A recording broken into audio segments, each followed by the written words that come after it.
All right, welcome to another episode of the Canon. I'm very excited because I'm going to be doing movie news now. And for those that might not know, the Canon was my first channel on YouTube, along with my best friend, one of my best friends from college. And we did just superhero stuff. We did the news, we did reviews, all types of stuff.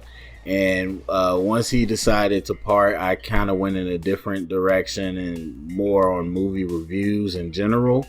And so I haven't done news in a while, so I'm excited to get back to it. But, it's not going to be a breaking news. I'm not getting any scoops. I don't live nowhere near Hollywood. I don't got those connections. So it's not going to be that.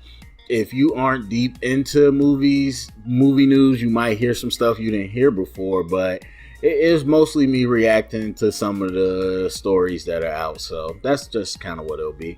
But yeah, so let's get started. First, we want to, really today I want to focus on the news about Henry Cavill, aka Henry Cavill, possibly returning as Superman. So for those that don't know, we're going to Sorry, this just came to my mind. There's something else I want to talk about, and I'll add that at the end.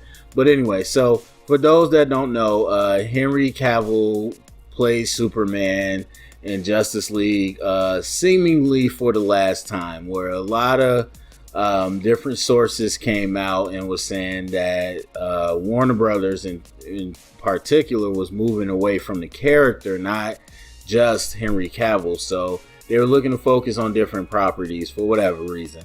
Now, let me just throw this in there. For anybody that hasn't watched me before, I have been saying a reboot for DC before Justice League came out.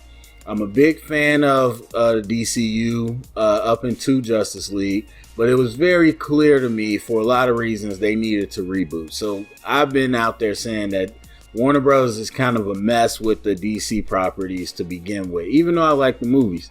So I've been screaming for this for a while. So anyway, they wanted to focus in a different direction. Now, you got a Joker that's its own standalone movie. You got a new Batman that's supposedly its own separate thing, but it's Batman. If that movie does anywhere near good, it's going to become its own universe thing. And you can, because Batman has a lot of characters. So you got that going on. You still got movies in the DCU coming out for whatever reason. You got the Harley Quinn Birds of Prey movie that came out, which was so random and had nothing to do with anything previously, but yet she's also going to be in the new Suicide Squad. It's all over the place. And so it doesn't seem like there's much of a plan going on. And so it was just like, okay, well, they're not going to reboot, so you can't just throw Superman back in there. Or Ben Affleck's no longer Batman, you can't throw him in there. So it just was like, okay, whatever. Now, with the Snyder Cut coming out, a lot of people were wondering if this was... And I didn't think about Henry Cavill specifically, but I wondered, because this movie is so different, I wonder if this hit well, and not now, I mean when it comes out, if it hit well, could they continue Zack Snyder's vision for the DCU and bring back everybody? But that's a long time to wait. Now we got reports that Henry Cavill is in talks to return as Superman. So you first off have to really understand that it's in talks. All the headlines are going to keep saying that he's back. That's not exactly the same thing. So it could be him, it could not. Or he could come back, he could not. They're negotiating what it's going to look like. Now, usually when you get to a negotiation stage for a role, it usually happens, but you don't know. For those that might not remember, Jonah Hill was supposed to be in the new Batman movie. And they announced that Jonah Hill's in the Batman movie. And then what happened? Negotiations fell through. So it doesn't always go through. This is a little different because you've already had him in the role. So we'll see. But the reports are from inside sources that he's coming back, and everybody's reporting the same thing, so it's probably similar sources. The person I watch and listen to, they said that they heard, and I trust their sources because they've been right about a lot of stuff. They said that basically they're moving forward with Superman, period. Whether it's going to be Henry Cavill or not. And so they're just trying to bring Henry back, but if it's not him, they're going to replace him and bring back Superman, because they're going to use Superman as just kind of like a super cameo. They basically want to put him in different movies, either partnering up or being a cameo. And so, with that, they'll they say they probably won't do a Man of Steel 2 per se. It'll be different. Now, with all that, all the technical stuff out, how do I feel about that? I feel very conflicted, to be honest. I love Henry Cavill's Superman. That's my favorite Superman. And I really was upset that he was leaving. And so I'm happy he's coming back, but this is just weird to me. So the way they have described him, some people describe it like the Hulk or whatever. And I feel like when you get to an expanded universe, whether it's comics or TV shows or whatever, you have this type of role where this person kind of, I guess, what I would call peppers it. It adds a little extra kick to it. And so some characters are pepper. Like if you think about John Constantine, if you watch the CW, the way they've used him, mainly with Legends of Tomorrow, but before he was the main character, they kind of peppered him in different places. And so that's where I felt like, okay. But to me, Superman isn't that type of character that you do that with. The Hulk isn't really either, but that's more of the rights with the MCU. But to me, Superman's not that type of character. What I thought they were setting up was Batman to be that type of character, only because he's a veteran Batman. So he's not like hardcore in Gotham doing things every day. So I thought that possibly you could have a guy like that could cameo and pop up in things. And you saw it, like I said, in the TV shows and stuff. So Superman was a little bit of that, but I feel like you saw Batman more. Like Batman popped up in the Static Shock show. Obviously he was in the Justice League show, but he popped up in Superman show. Like Batman kind of pops up and stuff.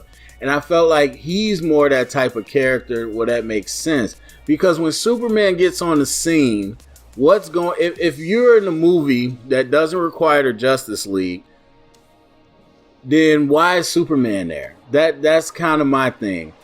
Why does Superman show up? What problem doesn't immediately become trivial when Superman shows up? So, as far as we know, we got Shazam. Now, Shazam deals with similar threat levels, so you could kind of do that. Really, that's it. I mean, Wonder Woman's already shot. Maybe they'll do another Wonder Woman. Maybe they'll do another Aquaman. We don't know what other characters they're going to dive into. Green Lantern seems like it's going to be on HBO Max. So to me, the question is, who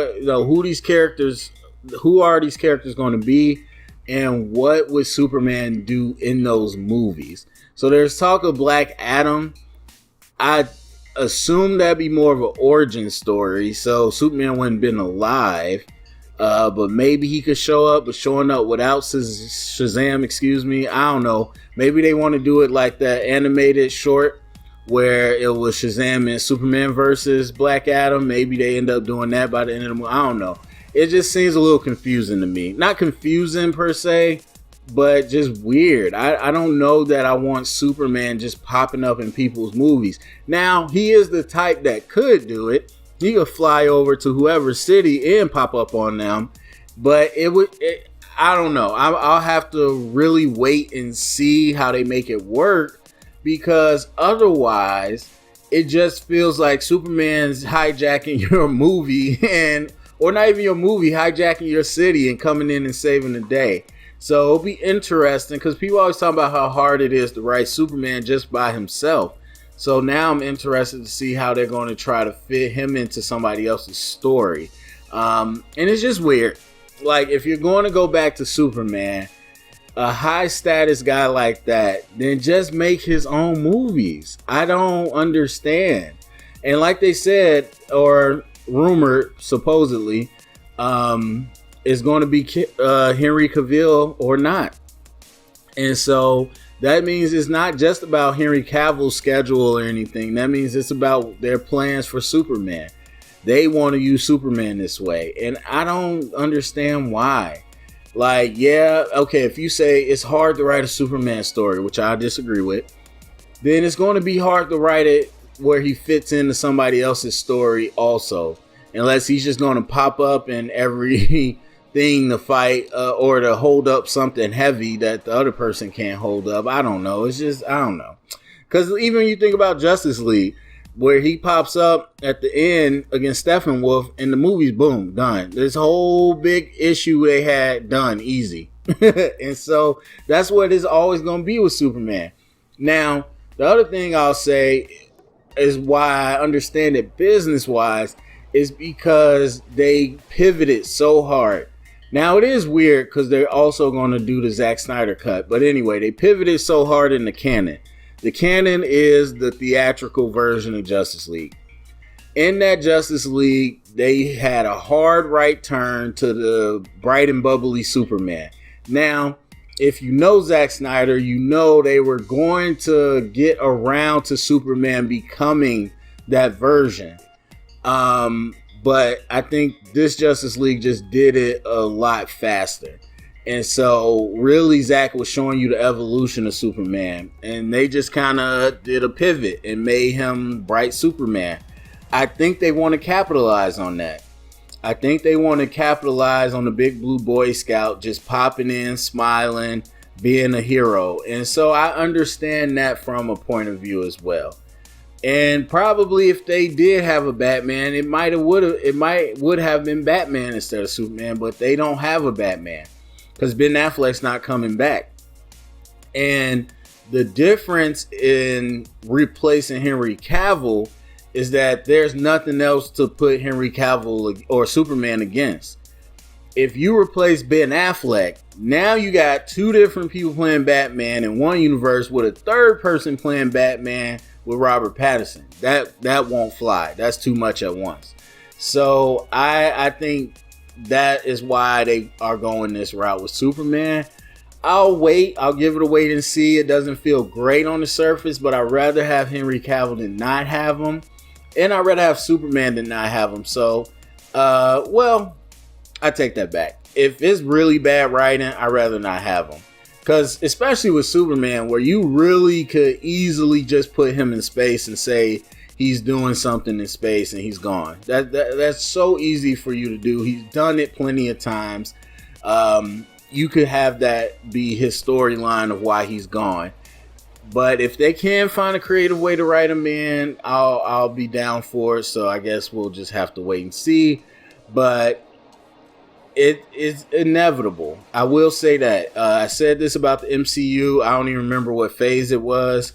But I was like, at this point forward, all the MCU movies are technically going to be team ups, or some type of level of team up, and that's pretty much what happened. You started to see other Avengers or MCU characters in everyone's movies, and at one point when it gets to that big of a universe, it's going to happen. And so eventually DC is going to have to do it one way or the other, and I think that's what one way they're planning to do it. All right, so anyway, got other stuff to talk about. So I was going to talk about why I love Man of Steel in light of this whole Henry Cavill news, but I won't do that. I'll do that another time.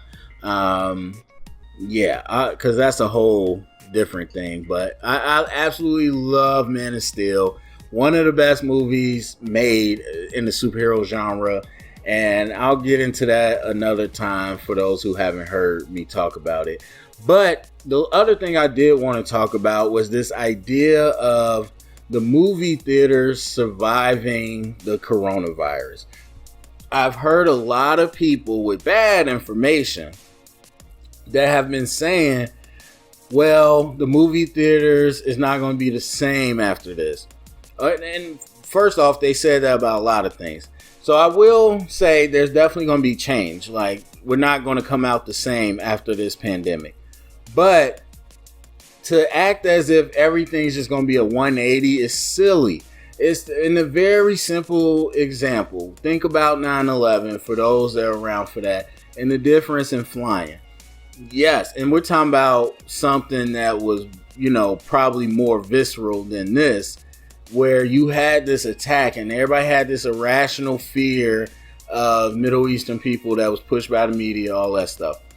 And people didn't want to fly. They were scared. Everybody's scared to death that, if you get on a plane, someone's going to hijack your plane, whatever.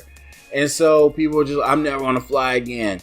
And guess what? Here we are, 2020. People are flying during the pandemic. Like, people still fly. And so, yes, you're going to have those, I'm never grocery shopping. I'm never going into a store. I'm never going to movie theaters. And maybe there will be those that don't, but vast majority, people are going to get back to real life. First of all, just look at the number of people on beaches and whatever when they weren't even supposed to be, let alone when you're going to be able to get back to normal life. So the movie theaters, in that sense, as far as demand, is going to survive. Now, the biggest problem with misinformation is this idea of streaming and how much money it's making. So, I don't know. It was a Trolls movie. I don't know the full title. I don't watch the Trolls movies, but that was the big one that sparked all the controversy. So there is a lot of people online that aren't necessarily movie people, just people I watch in different areas, and they talk about current events, and they keep saying and quoting this Trolls movie as some victory. It is not a victory, people. And I don't have all the exact numbers in front of me, but I can tell you for 100% fact, it lost a lot of money. It lost a lot of money. So it made more money than they expected it to make, but it lost them a lot of money. Don't get that confused. And losing money is never a good thing. So here's what you got to understand. A lot of people are like, well, if you do it straight to streaming, then guess what? You don't have to pay the movie theaters. And Universal, they were kind of saying that this would be a model going forward, which is why they got the ban hammer from most of the major theater chains. And they were like, if you try to do that, first off, that rule is old. They've always said it. Any movie that is released, day and date is not going to play in our theaters. So that rule is not new.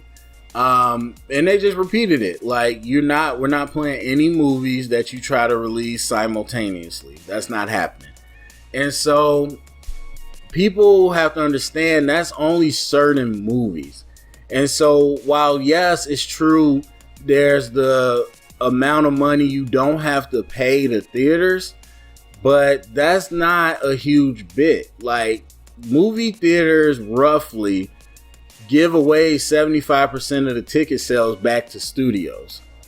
And so there is some money involved with playing them in theaters, but it's nothing compared, as far as a bad deal.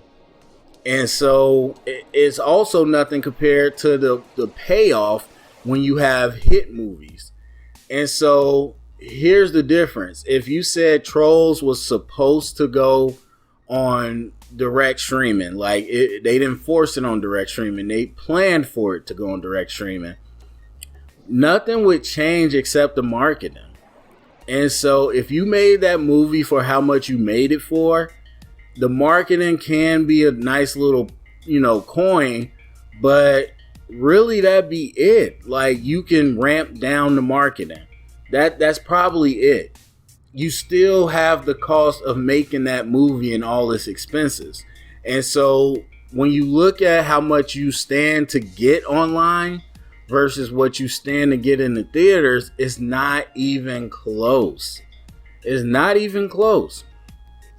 And you got to understand how people are counting things with streaming, because there are people that play with the numbers, and there were some people that were saying Universal wasn't upfront about the numbers that it even made.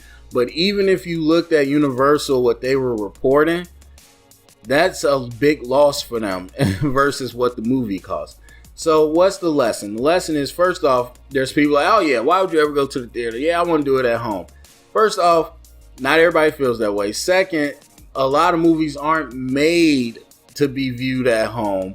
And as far as their capacity, like, yes, you can have a nice setup and it can look good, but at its top capacity is going to be in a movie theater. Not every movie's like that. There's some movies, like you just watched The Lovebirds that went to Netflix. You don't have to watch that in the theater. That's not going to change a lot in that movie.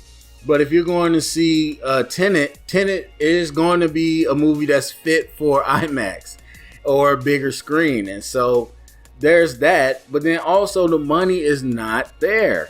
There's a reason they didn't put Fast and Furious straight to VOD. They pushed it a year back. A year back, people. And so people that keep saying the theaters are going to die, it's like, well, you're conveniently skipping over all the movies that didn't go straight to, video on demand. If they were if it was such a viable option, if it was so lucrative, then why didn't they put those movies on video on demand? They didn't do it because there's more money to be made in the theaters. It always will be. It would take a long time to condition somebody to pay the amount of money that it would take for you to get the same returns. If you go by just any pay-per-view, because that's essentially what it is. If you go by any pay-per-view metrics and you look at the highest rated pay-per-view as far as money brought in order to equal that same amount, I think they said a person would have to pay roughly $90 for a movie. You show me who's paying $90 to watch a movie one time at home, because you're not gonna buy it, or they won't let you buy it. I mean, if they release it straight, then yeah, you could buy it, but more so as those premiere types. Like, no one's going to pay that. And so, I mean, I wouldn't say no one, but not nearly in the numbers that you would have to do in the theaters. And the highest pay-per-view, that's not even close to anything that has been made in the theaters. So even if you got all these people to pay $90, the maximum output you would get is not even a third of what you would make in the movies. It's not going to happen. And so, are there some movies where it's like, you know what, let's just, they've always had movies that went straight to demand. Are there going to be some movies where they're like, you know what, we're going to change our strategy and we're going to focus more on what goes into the theaters? Maybe, but they're not going to just give up on movie theaters. That's not happening. So there's that. The last thing is the idea of the movie theaters being broke. And that's very true. They've taken a big hit. The biggest ones to the smallest ones. The only difference is the theater or the studios aren't going to let movie theaters die. It's not, as for all the reasons we just said, the studios aren't going to let those theaters die. They need those theaters to distribute their movies so that they can make the big returns. Because again, the returns on video or on streaming aren't the same. And look, for people that like the movies, it's always been special. And there's a lot of talk about the streaming wars and, all the content we get, not just on streams, but YouTube and everything. And they're talking about how they got to compete with that. I honestly think it's made the movies even better. And honestly, I think this pandemic made the movies even more appealing, because when you have so much going on Netflix, Hulu, Disney Plus, HBO Max, YouTube, whatever, when you got so much TV shows, documentaries, blah, blah, blah, it just shows you how different it is to get off your couch, go into a theater with, premium quality, and experience something with other people. And so again, for those that are very much into that, I don't think it's gotten worse. I think it's become more attractive.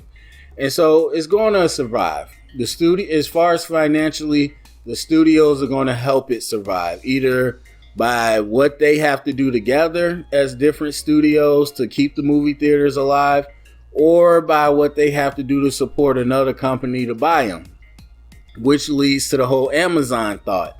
And it was, I don't know, it was a little bit of back and forth about this idea of Amazon and how it was just really not in their wheelhouse to do movies. But again, like almost like AT&T buying Warner Brothers, you could just pretty much let them operate as usual. You'll give the final say on stuff, but you can just let them operate. That's how big business works. Like, you don't have to fire. If Amazon bought AMC, they don't have to fire everybody and then work it themselves. They can keep who they want to keep and let them run the business. And so there's definitely that part where Amazon could potentially do that, or someone of a big name like an Apple or something. Now, to me, it makes sense for Amazon particularly, because Amazon's not loyal to one person. Amazon, has movies from every studio on their Prime. Amazon has, they sell products from Apple, Samsung, Android, iPhone, whatever. And so with Apple, it's a little different because it's going to be, pushing Apple. But if you get Amazon to buy AMC, you got to think about, you would basically have, like, for those that have been to an Amazon locker room or any type of Amazon store, like, they are really pushing technology in those stores, and it's very, I don't know the word for it. It's not all hands free, but it's not clutter. It's not a lot of physical stuff. Like in the locker rooms, you just bring the barcode to, or they tell you which locker to go to. You put your barcode up, it scans, opens, you grab it. So there's the picking up. And then for dropping off, you just bring it to the front desk, they scan it in, and it's done. Now, if you start pushing it further, where you got a movie theater owned by Amazon, now all you have to have is hubs, little hubs of touch screens where you could order stuff. So, I mean, it's not traditional, but hey, why not? Oh, we was in the theater. Oh, that reminded me of something. Or maybe I saw something in the movie that, I want to look for something. Or I don't know, I watched that big blockbuster. I wonder if they got, like, I don't know, some people like shirts and different, novelty things. I wonder if they got that on Amazon. You just pop over to the thing. Maybe you get a discount from ordering within the place. All types of different ideas you could do with an Amazon front store that's a movie theater. And so, yeah, I mean, Amazon even has some stores, I know they're higher end stores, that they have technology now that you don't really pay for anything. It like scans, and they have all these like scanners that are working in the background. I think it's all infrared, and so it knows like what items you pick up, and it knows like what your account is. And so it can literally, you just get it and go, and they scan like what's your account, and they charge it to your account automatically. Like, you never have to go to a register. So if they could start adding stuff like that into the movie experience, whether it's, scanning your tickets and you're good and you like without talking to anybody, or you getting food and it being able to automatically charge you, just all those different types of things, like that would make the movie theater not only return the experience that you once knew of being in the movies, but now that's going to amp it up. So I just think of like some of these like theme parks and these big places that have theaters. Like for in Chicago, Navy Pier has their own IMAX and stuff, and it just has a different feel to it than the regular theater. That's how I feel like Amazon owning AMC would be. I feel like it would just bring like a bigness to the theater experience where it's a little different. And so I don't think the movie theaters are going anywhere by hook or by crook, whether you're talking about financially, whether you're talking about alternatives and streaming, or whether you're talking about potential buyers, I think everything is looking the way where movie theaters are going to survive. And maybe they don't get bought out by Amazon, maybe, or AMC specifically. Maybe they just continue on after filing bankruptcy, but that option is always out there. So anyway, that's my thoughts about all that today. Go to the comment section. Let me know what you think about it. Share it around, get the conversation started. And remember, if you heard it here, it's official canon.